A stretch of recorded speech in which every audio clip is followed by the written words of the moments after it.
so let's start with just a little review from last time. We've talked about the different kinds of onsets. We've roughly discussed 4 different kinds of onsets, 2 that are kind of grouped together. Who can tell me just one kind of onset that you remember from a previous class?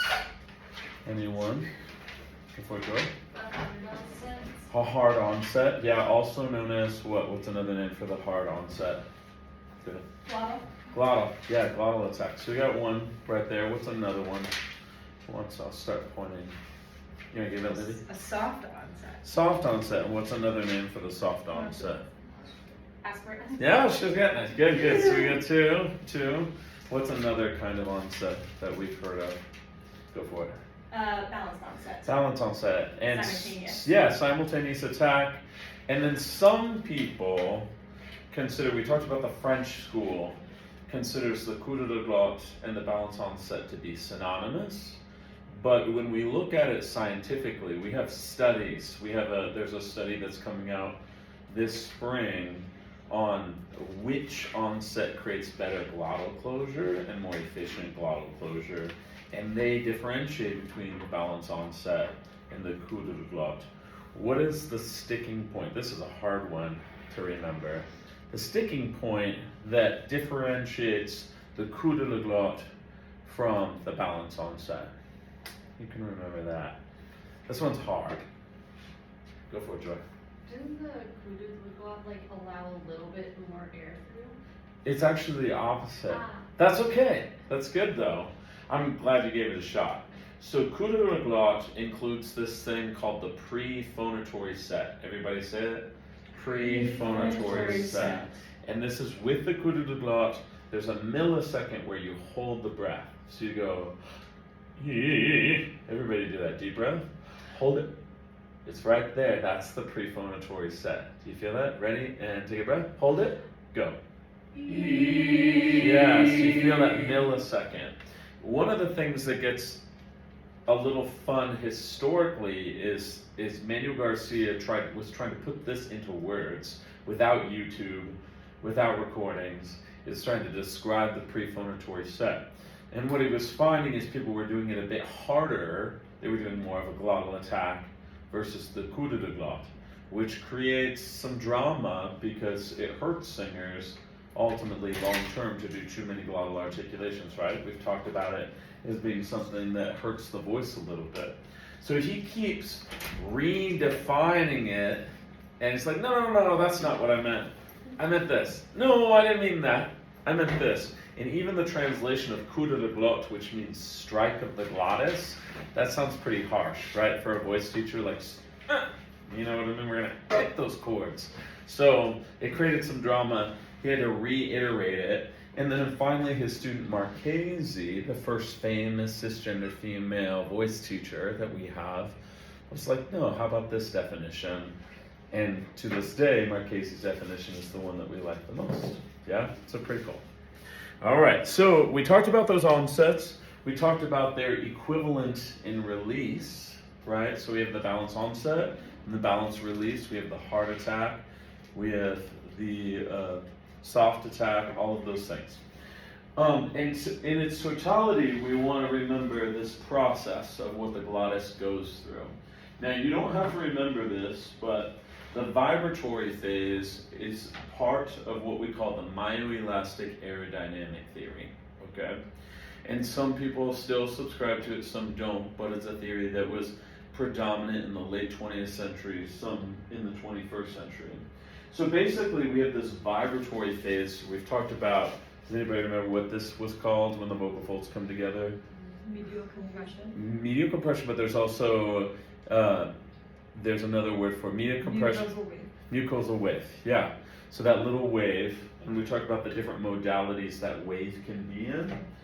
These are all the things that have to be active for that mucosal wave to happen and to keep going. We've talked a little bit about it. When somebody screams, what do the vocal folds look like? Do we get a mucosal wave when someone screams? No, what is it? What happens? Do you remember? It just completely separates. They separate and they kind of clap together like this, in this kind of neutral way. And when it does this, we don't get a sense of pitch. It just sounds like somebody screaming in a horror movie, right? And then when we get pitch, that's actually when we see the mucosal wave. And that's what all of this is. So we've got a couple things that are active in this. How many of you ever heard of the Bernoulli principle? Yeah? Joy, what is the Bernoulli principle? I heard it. You've and heard we of talked it? about it. I can't remember. Could you rip 2 sheets of paper out of your notebook for me? Yeah. I'll show y'all what this is.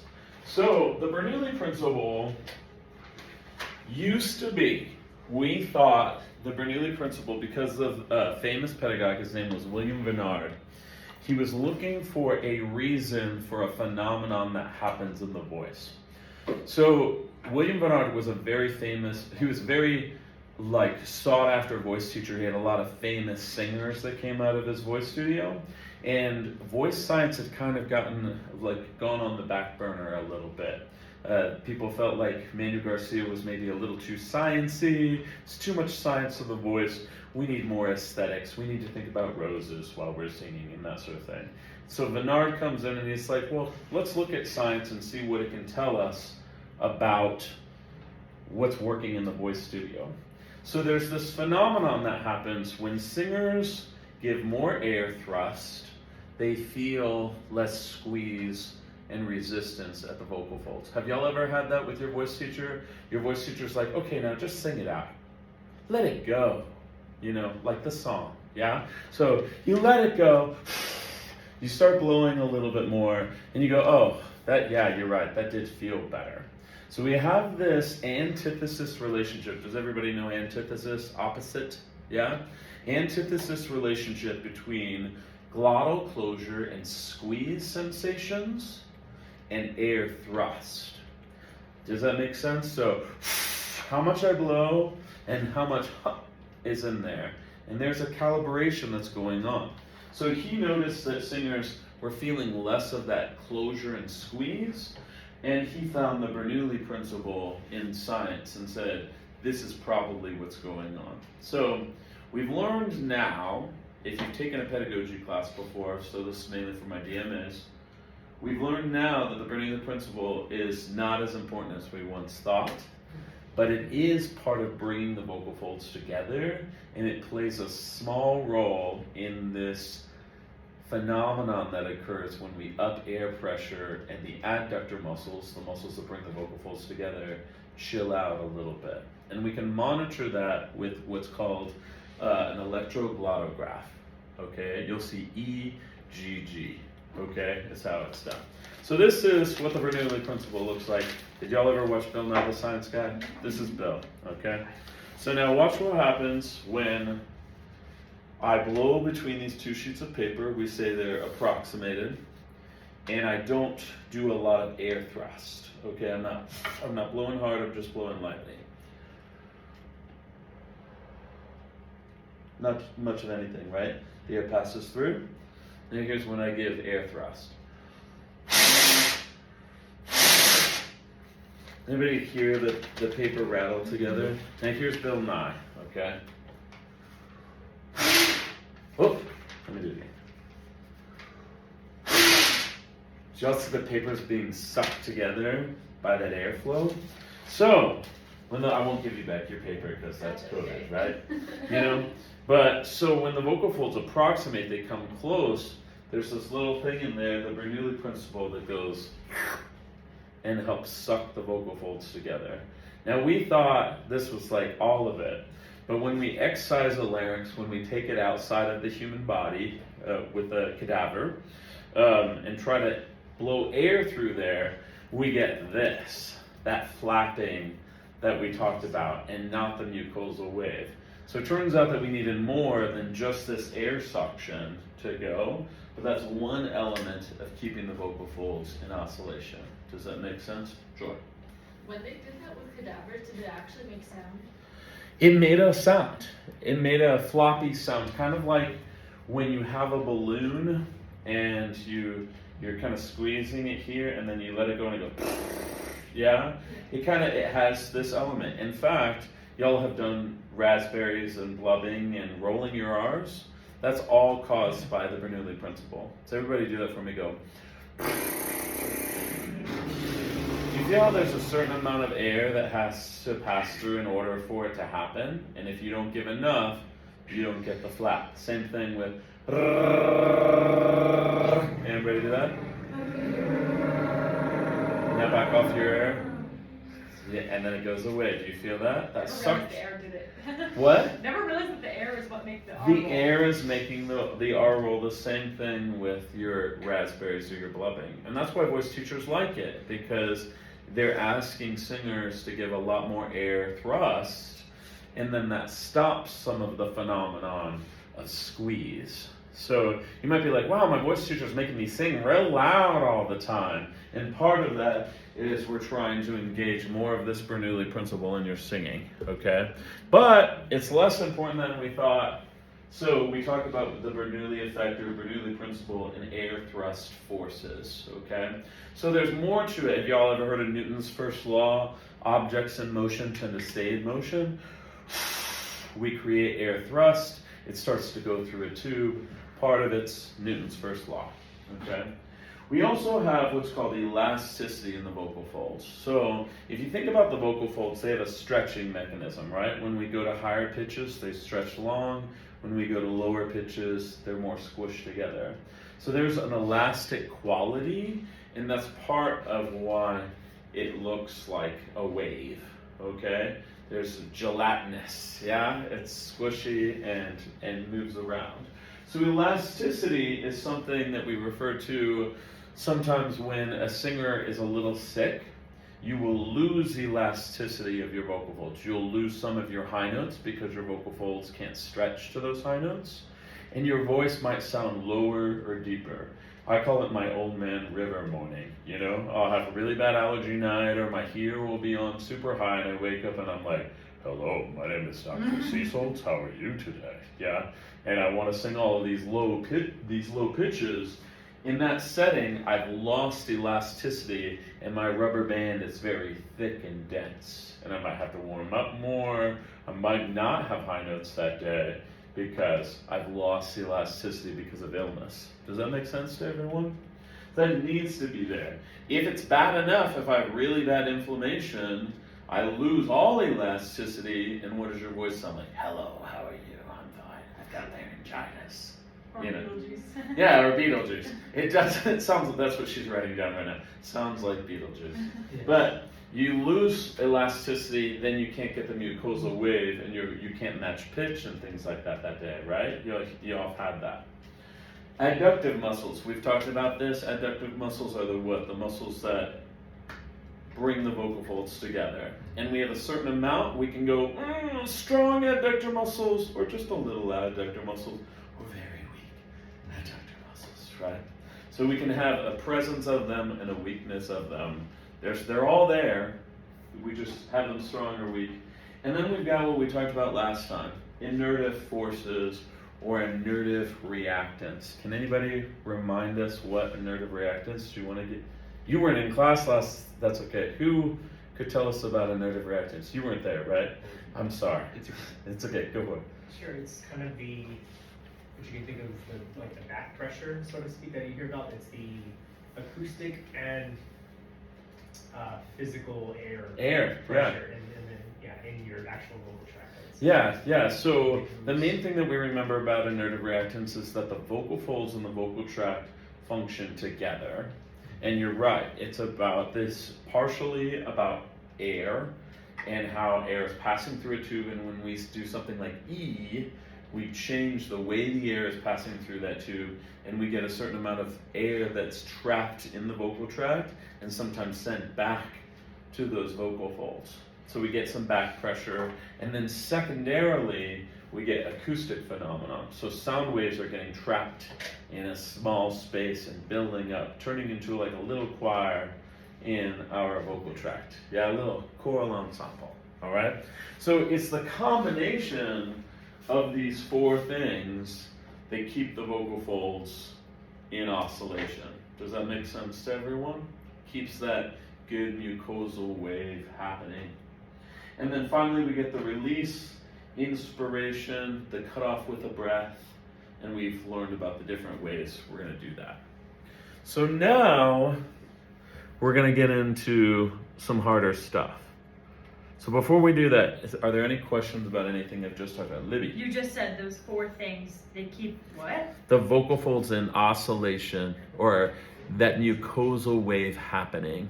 And we won't get that mucosal wave unless we have those 4 things active. Yeah. Thank Then you. we start to get that rattling sound. Any other questions? So far we've been mainly talking about what's going on at the glottis, right? How those vocal folds stay together. We've talked a little bit about the vocal tract and how we've got inertive reactance or resonance inertia that messes with how those vocal folds are coming together. And then when we add the resonance element, this is one of the most difficult things to teach, okay? So don't get frustrated if this gets a little heavy, all right? You can teach an entire class. I've done just grad classes solely focused on acoustic phenomenon, and you can spend the entire semester just on acoustic phenomenon, okay? So we're gonna get like the Cliff Notes version in our bodies this semester and like build a foundation of some concepts of resonance. So first thing I want you to think about is an Italian term. And when we talk about our concepts of resonance, we start with just historically what was considered the most aesthetic sound, okay? The Italians coined a term called chiaroscuro. It's also a children's book, and you can Google about that. But chiaro in this term means light or bright, and scuro or scuro means dark. How many of you can kind of hear it in the words, right? Scuro, the ooh, it's kind of dark, and chiaro, it's kind of a bright sound, if that helps you remember the difference. So the Italians had this concept that they actually took from Italian art and like paintings. So if you've ever seen canvases like painted all black, and then with shadowing they're putting light, really light contrast on that canvas. You can Google it right now with your phone if you want to. Chiaroscuro art. You can see what some of that looks like and how it influenced classical singing. And I will always like to mention this bottom portion of this concept around like resonance concepts, because Stark, the author of the book that you've ordered or are starting to read, the Dal Canto book, lists these 4 things that classical singers traditionally have done to create resonance boosts to like help our voice, all right? I like to list these 4 things because when I judge competitions often, and sometimes there are concepts like dropping your jaw or closing your jaw that can be, they are congruent with what the teacher is teaching the student. Does that make sense? We have some different things that teachers do, and some of them feel really strongly about dropping the jaw all the time. Have you all ever had a teacher that was like, 3 fingers, drop the jaw all of the time, very extended? That's an approach called voce aperta, all right, apart, aperta. And then we have other teachers that are like, relax the jaw, don't use the jaw very much, use the lips and tongue more, yeah? Vive va vo vu versus vive va vo vu. That approach is called voce chiusa, okay? Which means the closed voice, all right? So I don't want anybody to dislike my comments. I want them to be able to use them, and I don't want a teacher going, oh, don't listen to that, judge, yeah? I want them to be open. So here are 4 concepts that are pretty uniform when it comes to talking about resonances. Lifted soft palate. You've all heard lifted soft palate. This semester we did some pinching of the nose, and you could tell if your soft palate was lifted. Talking about a concept called lowered larynx. About 2011, voice teachers in the Journal of Singing stopped saying lowered larynx and they just said mediated larynx. So we're stabilizing the larynx, and we're going to talk about that just a little bit. So we did that the one day, right? Didn't I make Libby touch my larynx? Yeah.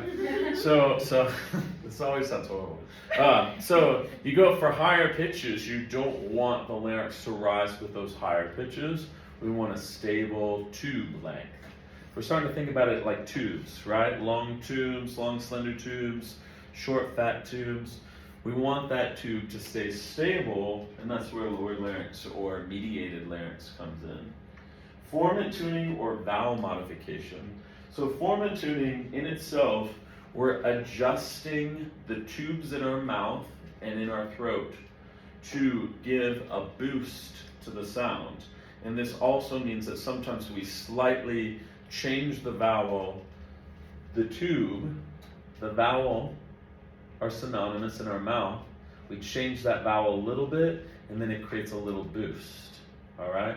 Or we change the vowel a little bit and we lose the boost. Have y'all ever felt that? Your voice teacher says, just drop your jaw that much. And you drop the jaw that much and then suddenly your voice is bellowing and you're like, my voice teacher's magic. Yeah? And that was just a little formant tuning in the mouth, changing the vowel ever so slightly so there could be an acoustic boost. Okay? We have some hydro flasks and some water bottles in the room. Go ahead, if you've got one, go and take it out. And what I want you to open it on up. And if you can, see if you can get a pitch to happen with your water bottle. You think you got one? Hold on a second here. You hear that? Ooh. Yeah, you hear that pitch? Can you sing that pitch into the water bottle? That's it? Good, good. Now, Difference that we all bring the pitch, but that's okay, so just sing it out around that pitch. And now into the bottle. There you go. Now go up and down around that pitch. That's bizarre. What do you feel on your fingertips? When I was saying about the pitch that was in there, it like made the whole bottle vibrate, but when I went above it, it like just totally stopped. Totally stopped. Did anybody notice when she sang the pitch that the bottle was tuned to right now? That it was a little louder in the room? Go, yeah, sing it out there. Now go up and down around.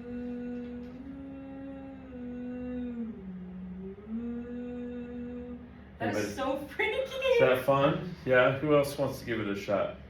Here's a bottle they could give it. You want to give it a shot, Libby? Yeah. Why don't we try your bottle, because yours might be much lower. Apparently I did have the right pitch too. That's good. Do I just blow into it? Yeah, yeah. So we got a.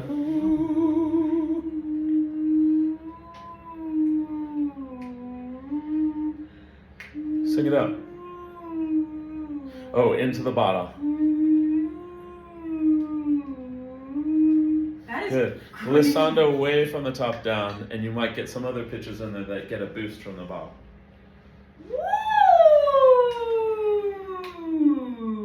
Could you tell when she got back to the pitch? Yeah, yeah. Did you feel it on your fingertips? Not really. That's okay. It's metal and it's Yeah. special hydro flask. Yeah. So did you all hear when there was a little boost in that space? Definitely hear it, yeah. Yeah, yeah, and There's you can tell also when you like a- get there. There's like a rubber thing on the bottom. I don't know if That might mess with it. Oh, because vibration. that's where you're feeling it. Yeah. So each one of these, that air space has a pitch to it. We as singers are manipulating our bottles, our hydro flasks. We have roughly two main ones that we mess with that either create boosts or take away. Does that make sense? So there could be, we could position our mouth, our tongue, our jaw, our soft palate, our larynx, all of that. We could position them in ways that detract and mute the sound or create a boost. All right? So I want you to start thinking about that there's a tube here, and then they share the same booty. So it's head and booty, head and booty. Okay? So they have the same butt, but the rest of it is different. So when we make an E vowel, let's use this picture. The tongue has to come up, right? Right? So everybody say E. E. We can make the E in different ways. We can make the E with the back of the tongue. Everybody try it there. E. E. Or we can make it with the front of the tongue. E. You feel the difference? Yeah? So when we do that E, let's say the tongue comes up right here. This tube gets long and this tube gets short. Okay? When we say, everybody say ah. The back of the tongue actually comes back here into, we call it a false kinesthetic. Ah feels like a lot of space, but it actually shortens this tube and elongates that tube. See how they share a butt? Does that make sense? So 2 hydro flasks, both alike in dignity, yeah? But with the same booty, all right? So when you say an E vowel, you shorten one tube and elongate the other. When you say an ah vowel, you shorten another tube and you elongate the other. Does that make sense? They intersect. Cool. So now we get into, is everybody doing okay? You feeling good? All right. So in all the instruments that we play in the orchestra, with the exception of like the cymbals, we get what's called the harmonic series. Has everybody studied the harmonic series? Sometimes in theory 101, your first theory class, you talk about the harmonic series. This piano is tuned to A440 and everything's built around that, okay? So in this sequence, this bottom pitch is called the fundamental, or so it would be F0 or H1, which would be harmonic 1. Okay, we have a couple different systems. We call them partials. You'll hear partials, harmonics, overtones, and formants. Harmonics, partials, and overtones all belong to this system. Okay, when we talk about formants, there's a separate system. Okay, but they all start here with this pitch. So this, if you're not familiar with the harmonics, we're going to watch a video in just a little bit, and she's going to do some overtone singing. We're going to listen to overtone singing. But she's going to adjust her mouth to intensify these sequences. So this is based off of a low C. So if I play this, all of those pitches are actually happening right now, but we're not hearing them all the way. So if I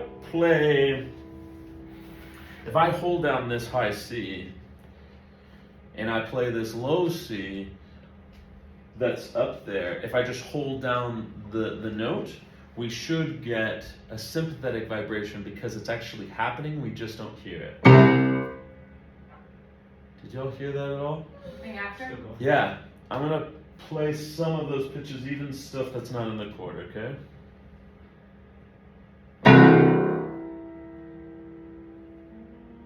Yeah, and I didn't play it, I just released the string. Did y'all hear those other ones? Yeah? Go ahead.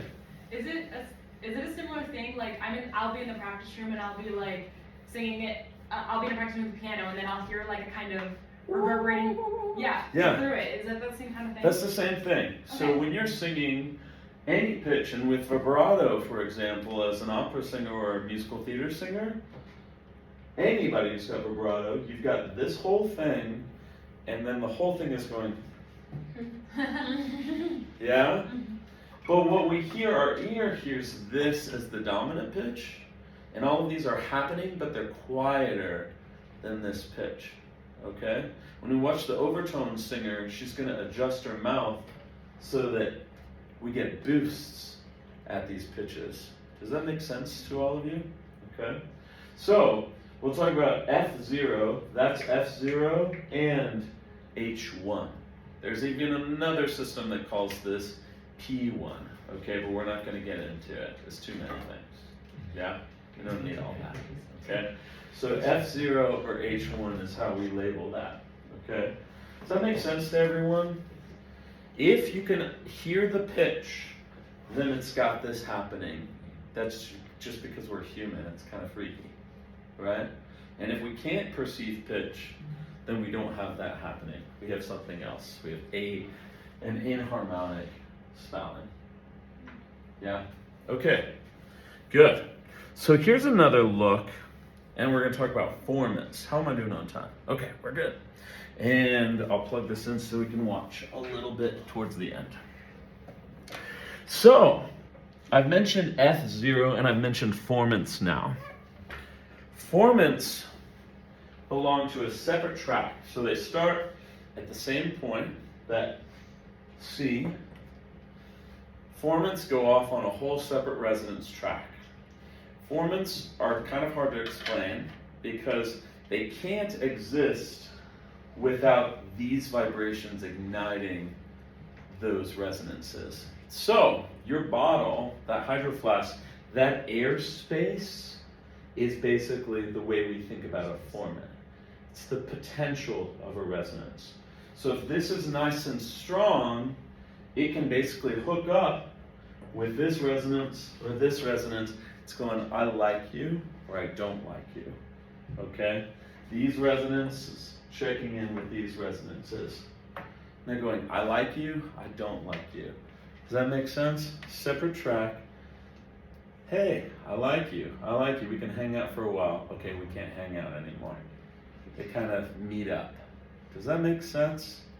They're two separate systems. So, on its basic level, you're already getting confused and hate your life. Formants are resonances specific to the human voice and the vocal tract. You got that?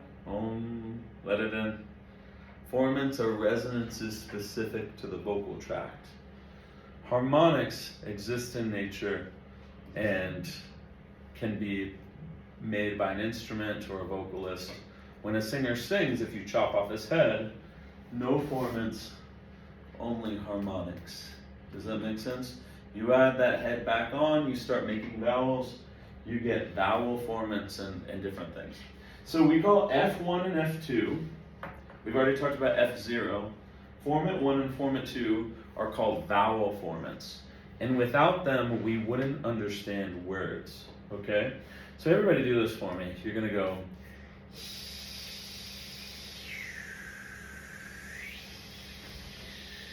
Yeah, do that for me.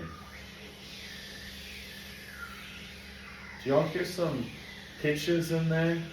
Some resonances? Yeah? Which one has a lower frequency to your ear? The oo sound, then when you go out, you hear a higher frequency, right? So what you're hearing is actually formant 2 right now. So the oo vowel, 800 hertz. The lower those hertz, the lower it sounds to us. It sounds darker and warmer and lower. And then we go 2,500 hertz, almost twice that, or more than twice that.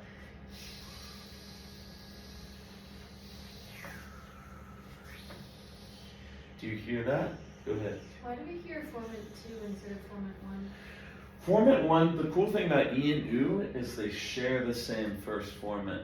So it's easier for the ear to pick this out as an example. Does that make sense? Yeah.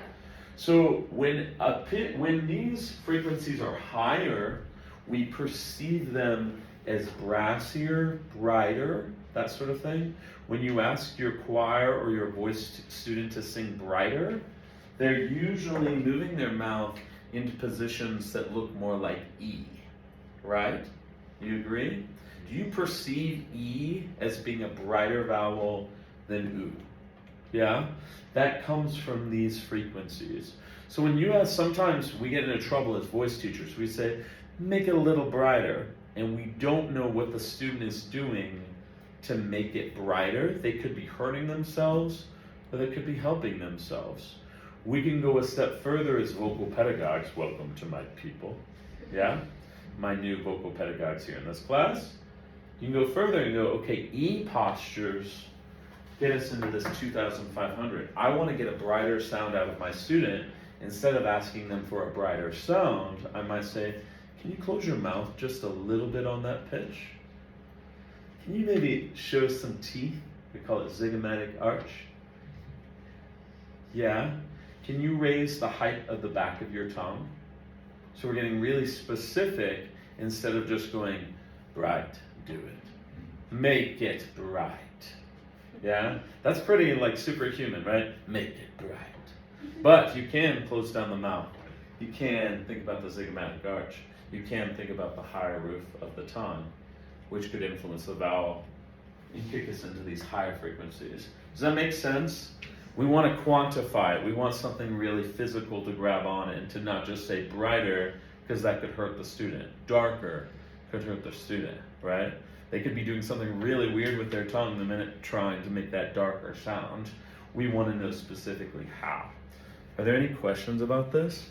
So now memorize this. We've talked about formants, or resonances of the human voice or vocal tract.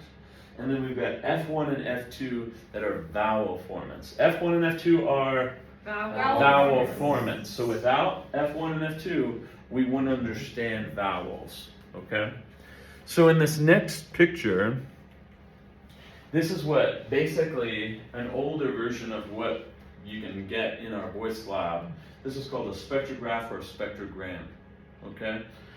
And it's showing us the vowel formants here. So we talked about E, and we've got F1, it's around 300, and F2 about 2,500. Do you see those dark spots?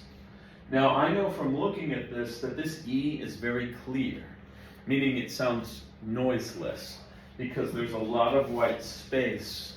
This is no noise, and this is noise. The darker it is, the more loud it is, and in Voce Vista it puts it in the color for you, okay? So this is a very clear E sound, E. The person breathed here. Do you see this white space? No noise. If someone has asthma or allergy, she might hear, and there might be a little special noise there. And the speech pathologist can go, I heard some audible breath. There was some obstruction in the breath. And you can look at it here to confirm, did I hear something, or was it free? Does that make sense?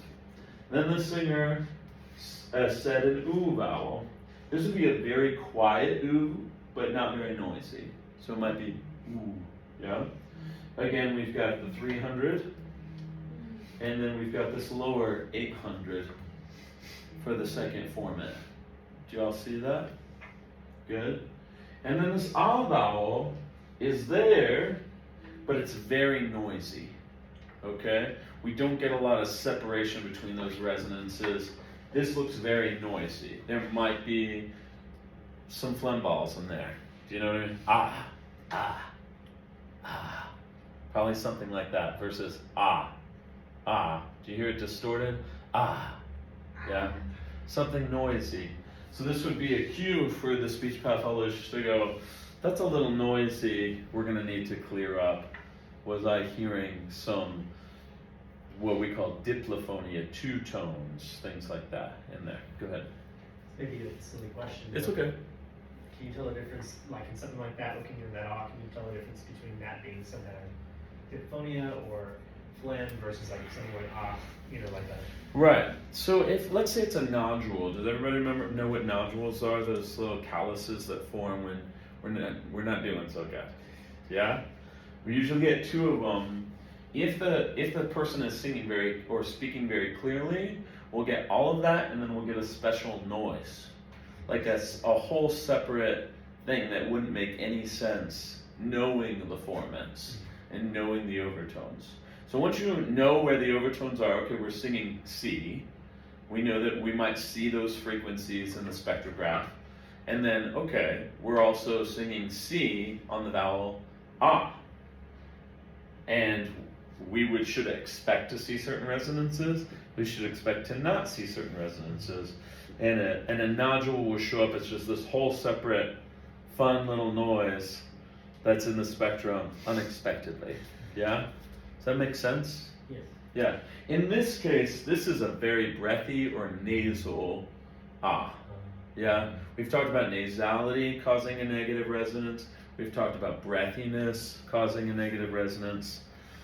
That's where it shows up. Did I just put pieces together for you? Yeah, well, I mean, that's like a visualization of why a nasal vowel is harder to understand because more frequencies get in the way. Yeah, more frequencies distort those frequencies that help our ears decipher what vowel it is. Yeah, intelligibility is a big part of it.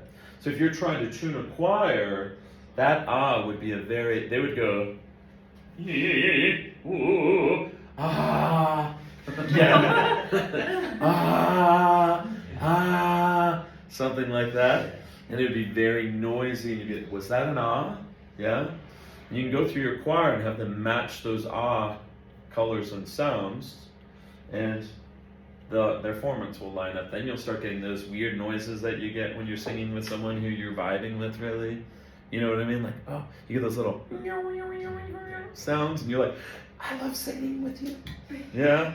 Part of that is because your frequencies, your other frequencies are lining up together, and they're like, we like each other. We're besties. We got vocal tracks that match. Yeah? Other question. June, go ahead. How can a singer make a vowel bright, like if vowel? And a vowel bright? Yes, a vowel. Bright. Or the ah vowel? Yes. Okay, good. With the ah vowel, all of them fall under this realm of, do we want a high frequency or a low frequency? So let's say, I'll give you a phrase. Luke, I am your father. Yeah? Do you know the movie reference? Yeah? So it's a movie reference. But Darth Vader, he talks very dark. So the first sound would have low frequencies. I want you to, instead of listening, I want you to focus on what you're seeing visually. Luke, I am your father. Father. Luke, I am your father. Luke, I am your father. Luke, I am your father. Yeah, it's the Italian version of Star Wars. Luke, I am your father. Yeah? So I know you probably heard the sound. Visually, what did you see change for me to make a bright sound versus a dark sound? Yeah? What did y'all see? Went from like a super elongated Yeah. position to more like lifted. And Yeah, very closed. Yeah, very closed. Yeah. So Change think pace. about sound vibrations bouncing off those walls, and I make a slender pathway for those sound vibrations, we get higher frequencies. Yeah? Sound is bouncing off of a tall space, not as frequent, lower frequencies. Also with my lips on the first one, I puckered down. Father, like the ooh vowel. Oh, yeah. Ah, just smiling. Do you hear those differences in frequencies? Yeah. And those are vowel formants. There you go. Good. So lips, jaw, all of those fun things. Go ahead. I just wanted to say as a side note, that's actually not the line from the movie. Like, Oh, right. I heard Yeah. that. It's like, what is that called? The butterfly effect or something? Mandela. Mandela effect. Like, One of those effects. they probably just said it on an SNL or something, and then everyone just assumed that that's what the actual line from the movie. But it's no, Luke, I am your father. Yeah. Phonics singing today. Overtone singing is a voice technique where one We'll person remember sings that. two notes That'll be at the extra same credit time. on the test. Yeah.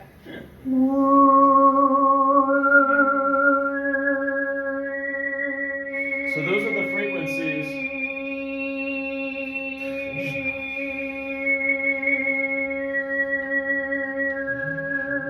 Just listen for a second.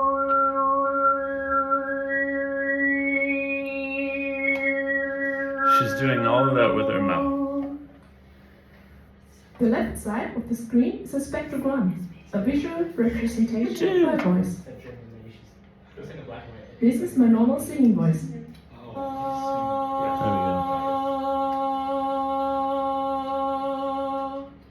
When I'm singing a tone, I'm really singing many tones at once. The fundamental and the overtones. They all sound at the same time, and normally we hear them as one single tone. Zio, this is really dark Using red and these frequency get filters quieter in the as we go computer, higher. I can listen to each that overtone intensity separately. shows how loud it is.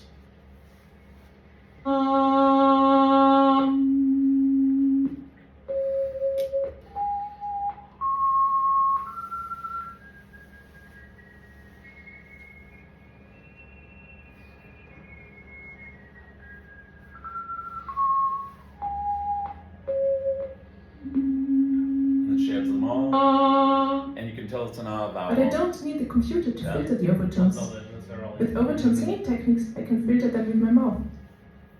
My voice produces the same sound as before, but now my mouth filters out all the overtones that I don't want.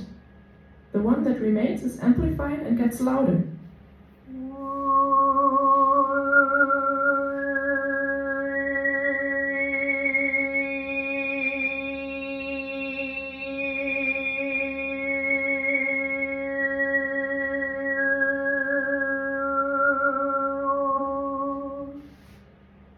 is the basic idea of overtone singing. I simply make one of the overtones so loud Simply. that you can hear it as a separate tone. So this was the overtone scale on one fundamental. I can also choose an overtone and move the fundamental.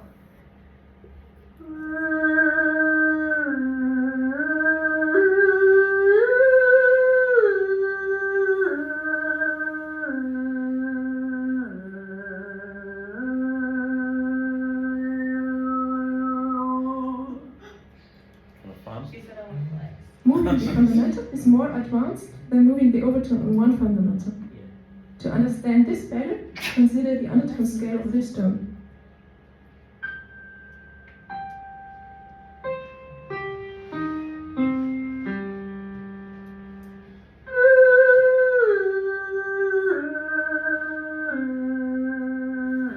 Does that make sense to everybody? So she's changing Each the of those pitch tones is a fundamental to and something has the that has that overtone as one overtone of in its it. overtones. Yeah. Okay.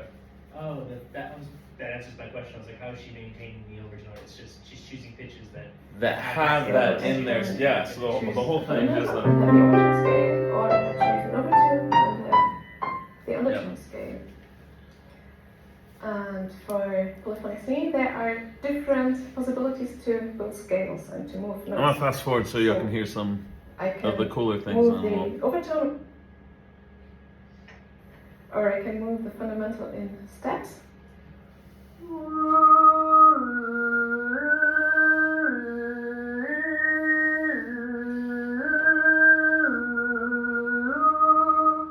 As you can see and hear, the fundamental jumps Say it back again. and forth on these two I guess tones, she's like choosing which notes form that the have like interval the of a same perfect form. overtone, but how is she making it so prominent? Is it It's with her. And the She's overtone adjusting her of mouth. this It's melody. kind of whistle type things. Now the fundamentals have a There are undertone choral step. pieces that have y'all ever I'm done? seeing one right now. Oh, well then let's do it. All right, have you been working on your overtone singing? Oh, dude, I'm not good at it yet. Give us a shot. This is hard to learn, but maybe you could hear it a little in I person. might be able to. Sorry, I'm putting you on. He's like, let me take out my music. I need notes. Sure. Oh god. You're doing fine. Extra credit. Extra credit. practicing? Oh no, man. It's. Well, what I was gonna say is one of the things we were doing to practice with this. Which sentence is it? I'm trying to find what that was last. To practice for this was if you can whistle the overtone pitch. Yeah. That's the mouth space you need to amplify that overtone. If that makes sense. You can kind of practice whistling the pitch. Yeah. And then sing the note with that. With that whistle tongue, position. Lip shape, and Yeah. that will amplify the Yeah. overtone. Then has anybody tried it? Can you do it? Have you I tried it? can't whistle. Oh, I've heard a lot of people say like putting your mouth into an R position, like.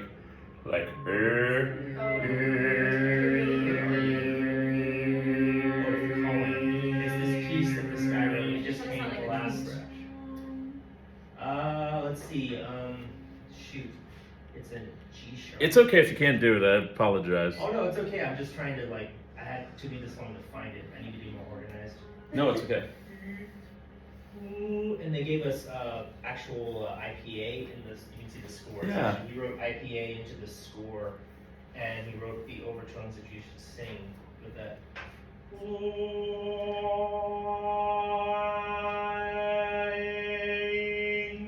And I'm not Yeah. doing that. Oh, That's okay. And also, let's see.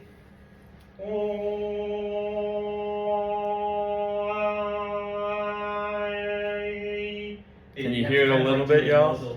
Just One a or little. two came in. I'm not very good at it yet. But No, it's okay. Doing that as a section. All Yeah. the singers are doing that.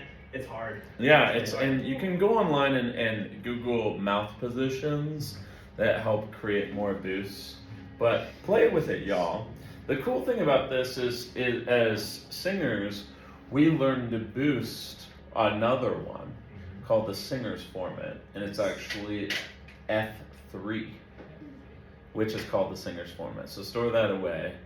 And this is when you hear a singer and they're projecting in a hall and you hear this real high ring in their voice.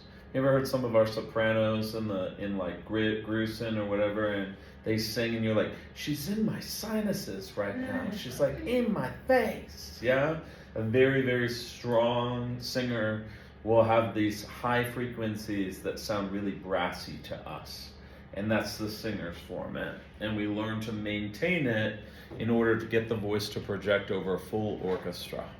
Okay, so store that away for next time. I know we covered a lot. Are there any final questions? Go for it. The thing you were talking about earlier, like the tubes that kind of like shift to, Mhm. What are those called? Well, so they don't actually have full-on names, but we have like the oral pharyngeal cavity, the laryngopharynx. The oropharynx are our primary ones. Oral, mouth, laryngopharynx. Yeah. But when we label them like that, they're very isolated to small cavities, and we know that that tongue really functions as a way to split the two tubes, if you will, the two hydroflasks. Yeah, does that Okay. make sense? Yeah. Cool. Joy. Would you incorporate like the nasopharynx into that at all? Some people do, but because we lift our soft palate, and we know that lifting the soft palate helps intelligibility, Yeah. we tend to not include the nasopharynx. There is some like tiny secondary things that happen even when the soft palate is lifted, but it's very secondary. It's getting into the nitty gritty. Okay. Yeah, that's good though. Any other questions? All right, this is going online. So if you need a